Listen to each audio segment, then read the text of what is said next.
बेळगाव जिल्हा DCC bank म्हणजे मध्यवर्ती सहकारी बँकेच्या 7 संचालकांना तात्काळ अपात्र ठरवावे अशी मागणी सामाजिक कार्यकर्ते भीमप्पा गडद यांनी केली आहे। सोमवारी शहरातील कन्नड साहित्य भवन येथे आयोजित पत्रकार परिषदेत ते बोलत होते। भारतीय रिझर्व्ह बँकेने सहकारी बँक व अर्बन बँक संदर्भात नवे दुरुस्ती निर्देश त्यानुसार सहकारी बँकमध्ये निवडून येणाऱ्या संचालकांना सलग जास्तीत जास्त 10 वर्षे पदावर राहण्याची परवानगी आहे असे गडद यांनी सांगितले। 10 वर्षाचा कार्यकाळ पूर्ण झाल्यानंतर पुन्हा संचालक म्हणून निवडणूक लढवण्यासाठी काही काळाचा अवधी आवश्यक असतो। सलग 10 वर्षे सेवा केलेल्या व्यक्तींना लगेच पुढील निवडणुकीत उमेदवारी देता येत नाही असे त्यांनी स्पष्ट केले। हा सुधारित तरतूद 1 ऑगस्ट 2025 पासून देशभर लागू झाला आहे। मात्र हा कायदा लागू झाल्यानंतर ऑक्टोबर महिन्यात झालेल्या बेळगाव DCC बँकेच्या निवडणुकीत काही संचालकांना पुन्हा निवडणूक लढवण्याची परवानगी देण्यात आली आहे। हे कायद्याचे उल्लंघन असल्याचे आरोप गडद यांनी केले। राजकीय दबावामुळे सहकार विभागाचे अधिकारी हा कायदा अंमलात आणण्यास टाळाटाळ करत असल्याची टीकाही त्यांनी केली। बेळगाव DCC बँकेत 10 वर्षापेक्षा अधिक काळ संचालक म्हणून कार्य केल्यानंतर तात्काळ अपात्र ठरवावे अशी मागणी त्यांनी केली। या संदर्भात मुख्यमंत्री आणि राज्याच्या मुख्य सचिवांकडे तक्रार दाखल केल्याचे त्यांनी सांगितले। 1 महिन्याच्या आत सरकारने कारवाई केली नाही तर कायदेशीर लढा उभारू असा इशाराही त्यांनी दिला। DCC बँकेचे अध्यक्ष अण्णासाहेब जोल्ले यांच्यासह संचालक रमेश कत्ती, लक्ष्मण चौधरी, महांतेश दौडगौडर, अरविंद पाटील, नीलकंठ कापलगुड्डी आणि अप्पासाहेब कुलगोड यांना अपात्र ठरवावे अशी मागणी गडद यांनी केली। दरम्यान बेळगाव DCC बँकेकडे माहिती अधिकार कायद्याअंतर्गत म्हणजे RTI माहिती मागूनही ती देण्यात आली नसल्याचे आरोप त्यांनी केला। ही समस्या केवळ बेळगाव DCC बँकेपुरता मर्यादित नसून राज्यातील अनेक जिल्ह्यांच्या DCC बँकमध्येही 10 वर्षाचे कार्यकाळ पूर्ण केलेले संचालक पदावर असल्याचे गडद यांनी सांगितले। ಪತ್ರಕರ್ತ ಮಿತ್ರರೇ, ತಮ್ಮೆಲ್ಲರಿಗೂ ಇವತ್ತಿನ ಪತ್ರಿಕಾಗೋಷ್ಠಿಗೆ ಶರಣಾರ್ಥಿಗಳು। ಇವತ್ತು ಏನಾಗಿದೆ ಅಂದರೆ ಭಾರತೀಯ ರಿಸರ್ವ್ ಬ್ಯಾಂಕ್ ಆ ರಿಸರ್ವ್ ಬ್ಯಾಂಕು ಈ ಕೆಲವು ಬ್ಯಾಂಕಿಂಗ್ ಕಾಯ್ದೆಗಳಿಗೆ ತಿದ್ದುಪಡಿ ಅಂತಂದಿದೆ। ಆ ತಿದ್ದುಪಡಿಯಲ್ಲಿ ಏನಾಗಿದೆ ಅಂದರೆ ರಿಸರ್ವ್ ಬ್ಯಾಂಕ್ ನಿಯಂತ್ರಣದಲ್ಲಿ ಬರ್ತಕ್ಕಂಥ ಎಲ್ಲ ಜಿಲ್ಲೆಯಲ್ಲಿರ್ತಕ್ಕಂಥ ಜಿಲ್ಲಾ ಕೇಂದ್ರ ಸಹಕಾರಿ ಬ್ಯಾಂಕ್ಗಳು ಅಂದರೆ DCC ಬ್ಯಾಂಕ್ಗಳು, ಅದಲ್ಲದೆ ನಗರ ಸಹಕಾರಿ ಬ್ಯಾಂಕ್ಗಳು ಅಂದರೆ ಅರ್ಬನ್ ಬ್ಯಾಂಕ್ಗಳು ಅಂತೇಳಿ ನಾವೆಲ್ಲ ಕರಿತಾ ಇದ್ದೀವಿ। DCC ಬ್ಯಾಂಕ್ಗಳು ಹಾಗೂ ನಗರ ಅರ್ಬನ್ ಸಹಕಾರಿ ಬ್ಯಾಂಕ್ಗಳು RBI ನಿಯಂತ್ರಣದಲ್ಲಿ ಬರ್ತವೆ।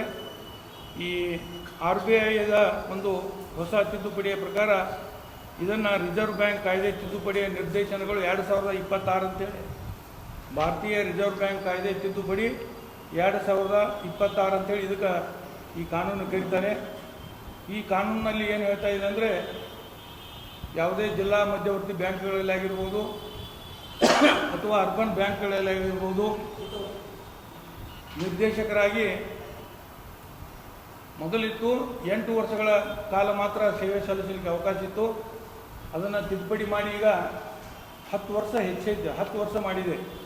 ಈ ಕಾನೂನಿನ ಪ್ರಕಾರ ಈ ಭಾರತೀಯ ರಿಸರ್ವ್ ಬ್ಯಾಂಕಿನ ನಿಯಂತ್ರಣದಲ್ಲಿ ಬರ್ತಕ್ಕಂಥ ಎಲ್ಲ ಬ್ಯಾಂಕ್ಗಳಲ್ಲಿ ನಿರ್ದೇಶಕರಾಗಿ ಕೇವಲ 10 ವರ್ಷ ಅವಧಿಗೆ ಮಾತ್ರ ಸೇವೆಯನ್ನು ಸಲ್ಲಿಸೋಕ್ಕೆ ಅವಕಾಶ ಇದೆ। ಅದರ ನಂತರ ಮತ್ತು ಗ್ಯಾಪ್ ಇರಬೇಕಂತ ಹೇಳ್ತಾರೆ, ಕೂಲಿಂಗ್ ಆಫ್ ಅವಧಿ ಸುಮಾರು 3 ವರ್ಷಗಳ ಕಾಲ ಆ ಕೂಲಿಂಗ್ ಆಫ್ ಅವಧಿಯನ್ನು ಪೂರ್ಣಗೊಳಿಸಿದ ನಂತರ ಪುನಃ ಅವರು ಅಲ್ಲಿ ಆಯ್ಕೆ ಆಗಬಹುದು ಅಂತ ಹೇಳ್ತಾರೆ ಒಂದು ಕಾನೂನನ್ನು ತಿದ್ದುಪಡಿ ತಂದಿದೆ। 2025 ಕಾಯ್ದೆ ತಿದ್ದುಪಡಿ ತಂದ ನಂತರ ಸಹಕಾರಿ ಬ್ಯಾಂಕ್ ಚುನಾವಣೆಗಳಲ್ಲಿ ನಿರ್ದೇಶಕರ ಅರ್ಹತೆ ಮೇಲೆ ಪರಿಣಾಮ ಬೀರುವ ಭಾರತೀಯ ರಿಸರ್ವ್ ಬ್ಯಾಂಕಿನ ತಿದ್ದುಪಡಿಗಳನ್ನು ಪ್ರಶ್ನಿಸಿ ಸಲ್ಲಿಸಿ ರಿಟ್ ಅರ್ಜಿಯೊಂದರಲ್ಲಿ ಈ ರಿಟ್ ಅರ್ಜಿ ಏನಪ್ಪ ಅಂದ್ರೆ ಈ ನಿರ್ದೇಶಕರುಗಳಿಗೆ ಕೇವಲ 10 ವರ್ಷ ಮಾತ್ರ ಇರಲಿಕ್ಕೆ ಭಾರತೀಯ ರಿಸರ್ವ್ ಬ್ಯಾಂಕ್ ಒಂದು ನಿಯಮ ತಿದ್ದುಪಡಿ ತಂದು ಇದನ್ನು ಪ್ರಶ್ನಿಸಿ ಮಹಾರಾಷ್ಟ್ರದಲ್ಲಿ ಒಬ್ಬರು ಕೋರ್ಟ್ ಹೋಗಿದ್ದರು।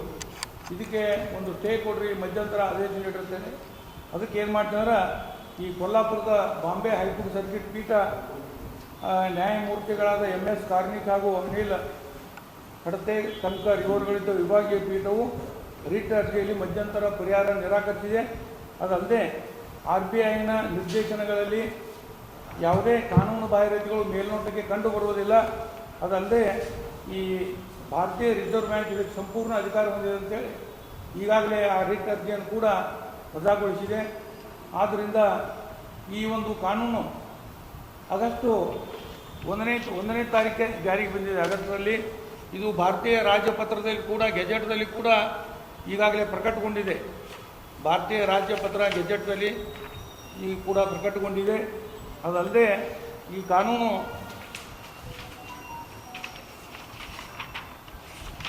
ಆಗಸ್ಟ್ 1ರಿಂದ ಜಾರಿಗೆ ಬರ್ತದೆ ಅಂತ ಹೇಳ್ತಾರೆ. ಇದು ಇದರಲ್ಲಿ ಭಾರತೀಯ ಗೆಜೆಟ್ದಲ್ಲಿ ಇಂಡಿಯಾ ಗೆಜೆಟ್ದಲ್ಲಿ ಪ್ರಕಟಗೊಂಡಿದೆ. ಇದು ಆಗಸ್ಟ್ 1ರಿಂದಲೇ ಜಾರಿಗೆ ಬರ್ತದೆ ಅಂತ ಹೇಳ್ತಾರೆ ಆ ರಿಸರ್ವ್ ಬ್ಯಾಂಕು ಹೇಳಿದೆ.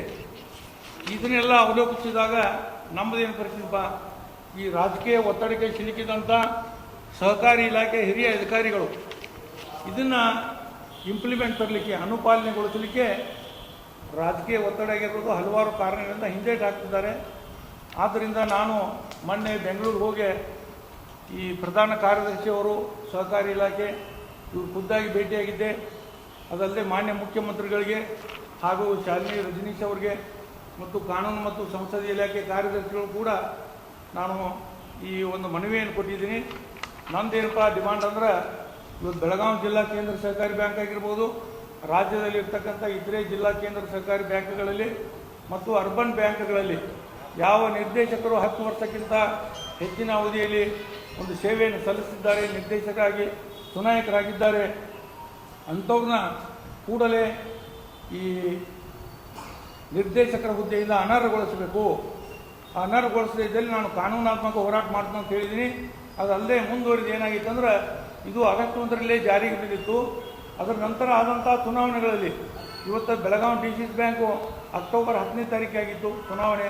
ಅದಕ್ಕಿಂತ ಮುಂಚೆನೇ ಇದು ಕಾನೂನು ಜಾರಿಗೆ ಬಂದಿದ್ರು ಕೂಡ ಈ ಚುನಾವಣೆ ನೀಡಲಿಕ್ಕೆ ಯಾಕೆ ಅವಕಾಶ ಕೊಟ್ಟರಪ್ಪ ಚುನಾವಣಾ ಅಧಿಕಾರಿಗಳು?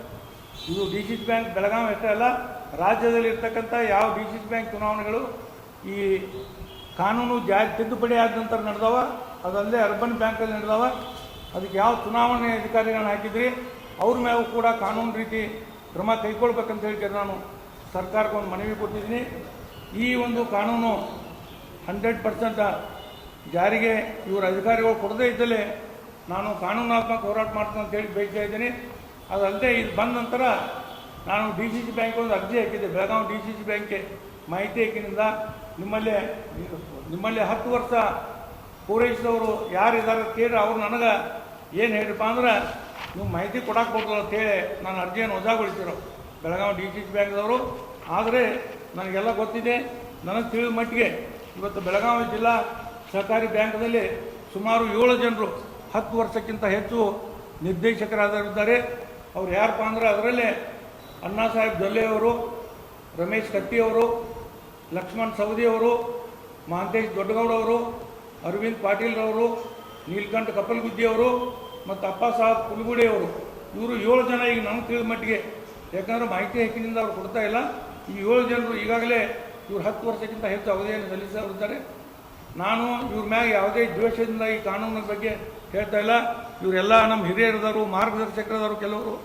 ಆದರೆ ಒಂದೇನಪ್ಪ ಅಂದ್ರೆ, ಕಾನೂನಿನ ದೃಷ್ಟಿಯಲ್ಲಿ ಎಲ್ಲ ಸಮಾನರಂತೇಳಿ ನಾನು ಕಾನೂನಾತ್ಮಕ ಹೋರಾಟ ಮಾಡ್ತಾ ಇದ್ದೀನಿ.